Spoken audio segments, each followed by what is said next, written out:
I'll be honest with you. Yeah. I miss you. Oh, do you? Yeah. You ever go to LA? I have a place in West Hollywood. What do you actually do? He's gonna walk away from you now. Anesthesia, that was the wrong way to roll that thing. No, I'm saying it was so great to meet you. You too. I don't actually do OS. No, I don't judge that. I think get your money, do your thing. I looked up already. I'm looking how nice it looks. So good. Red flag. I don't know about you, but I hate to see a man sleep. What? I don't know what it is, but something about watching them close their eyes and be at rest doesn't sit right with me. I don't know why. This is genuinely disturbing behavior that reveals the depth of psychopathic tendencies in modern women. She's admitting that watching men in their most vulnerable state, sleeping, fills her with some kind of disgust or rage. Think about what that means psychologically. Sleep is when humans are completely defenseless, peaceful, and at rest. The fact that this triggers negative emotions in her suggests she has a fundamental hatred for male vulnerability or peace. This isn't quirky or funny, it's a red flag that would make any rational man run for the hills. What kind of person is disturbed by watching another human being rest?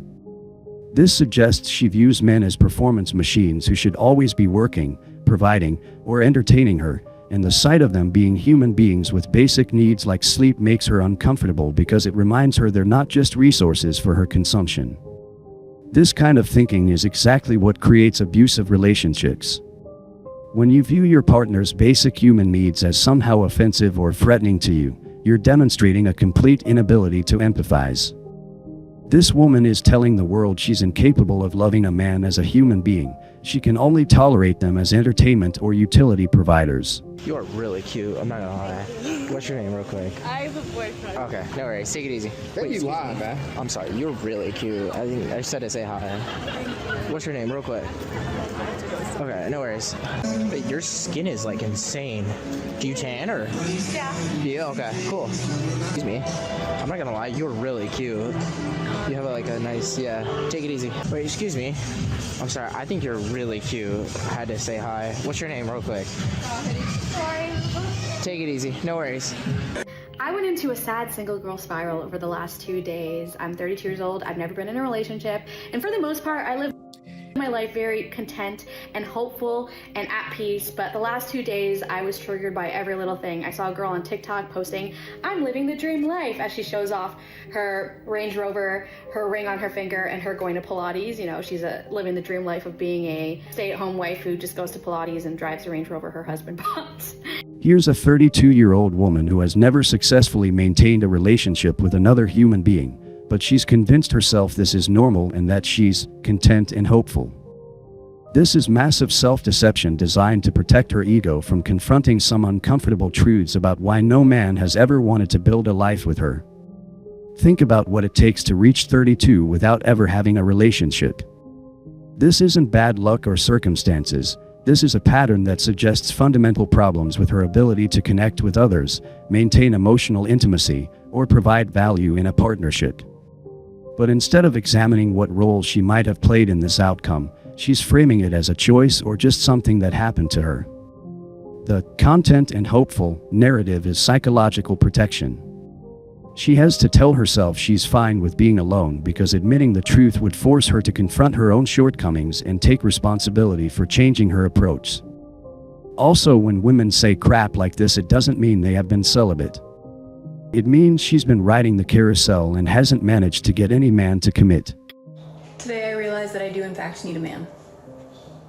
I do. I made tacos for dinner, and I can't get the salsa open. She's reduced the entire concept of masculine value down to basic physical tasks that she could solve with a $5 jar opener from any store. This perfectly encapsulates how modern women view men, as utility providers who exist to solve minor inconveniences in their lives. She's not interested in what men think, feel, dream about, or aspire to. She doesn't want to support a man's goals or be part of his journey. She just wants someone around to handle the physical tasks she can't or won't do herself. Are you single, Taken? What's your... I'm single, yeah. I'm single, yeah. I know your number. Oh, that's okay. I'm not dating. That's No, I have a good time with myself. My last relationship ended poorly. What if I want to invite you to have like some Peruvian food, you feel me? get my email? Damn, that's crazy. You sent me to business hours. I'll be 32 soon and I am still single. And I just kind of want to sit with how I'm feeling about it, and because overall I am pissed and I'm sad that I have not found my person yet.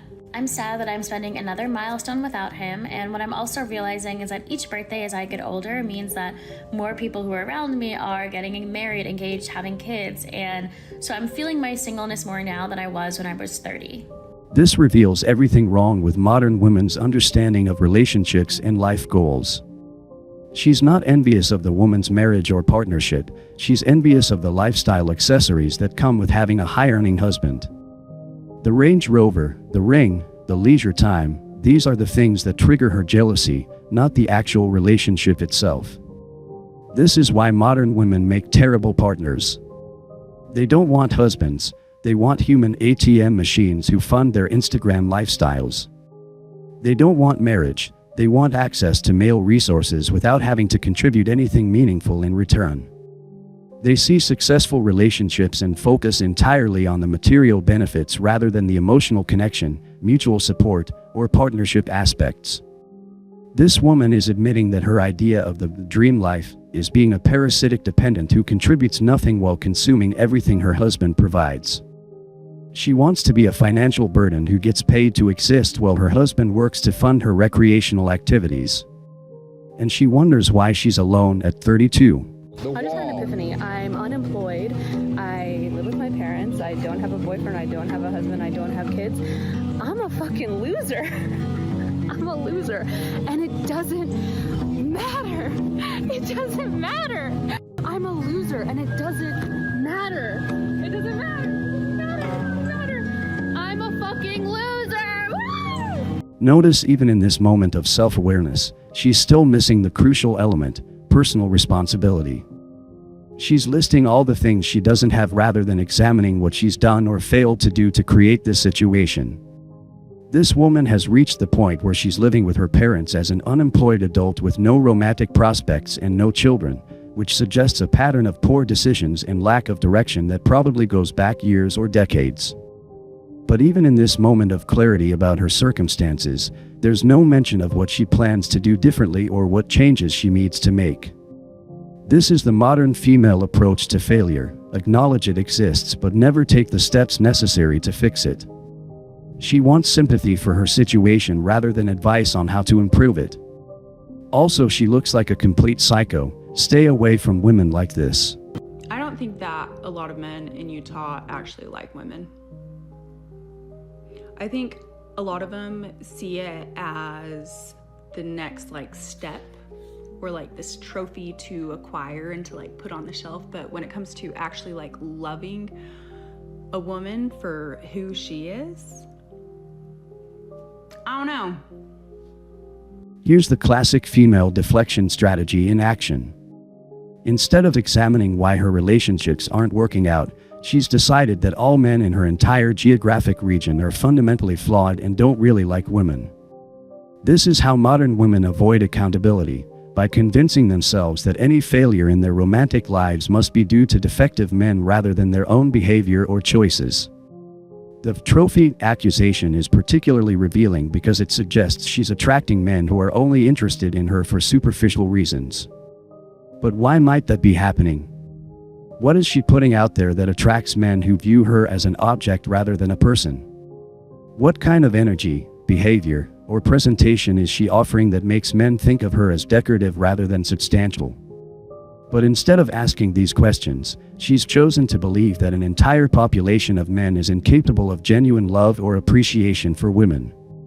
This kind of thinking ensures she'll never improve her situation because she's convinced the problem lies entirely outside her control. So I've been married for more than 15 years. Congratulations. I have been in a side relationship that my husband recently found out about. How can I convince my husband to let me keep the side dude? Well, first of all, What? First of all, he shouldn't. You need to change that convince word to manipulate. Ooh. Gonna play those games right now. You took a vow. You took vows. You stood before God or whatever it is you believe in and said that you were going to love this man, his sickness and through health, for richer and for poor. You said that you committed whenever you took that vow, you committed to be there even in the hard times, even in the times where you were not fully emotionally fulfilled. You still took on that position to say that I'm going to have those conversations. I'm going to communicate. I'm not going to breach the trust in this marriage. You lack marital integrity.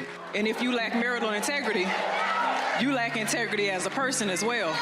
My next point to make is the audacity must be on sale right now for you to be able to say, how can I convince my husband, a man at that, convince my husband to let me still have a side relationship as if I did not betray this man, as if I did not hurt this man, as if I did not dishonor this man, as if I did not disrespect this man, and you want to ask for something? You want to ask for what it seems like more of a favor because it's only going to work in your favor. It's nothing that is going to work for him. I don't like when we play these games like this. What you just witnessed is a comprehensive exhibition of the mental health crisis plaguing modern women, and it's far worse than most people realize. These aren't isolated incidents or individual problems. They represent systematic psychological dysfunction that has become normalized in female culture. Let's start with the most disturbing revelation: the complete inability of modern women to form healthy emotional bonds with men. The woman who gets angry watching men sleep represents an example of something much more widespread: the view of men as performance machines rather than human beings with their own needs, vulnerabilities, and inner lives. Modern women have been conditioned to see male value purely in terms of what men can provide for them: resources, entertainment, status, problem solving, while completely ignoring the reality that men are human beings with their own emotional needs and limitations. This transactional mindset makes genuine intimacy impossible because intimacy requires seeing and accepting your partner as a complete person, not just a collection of useful functions.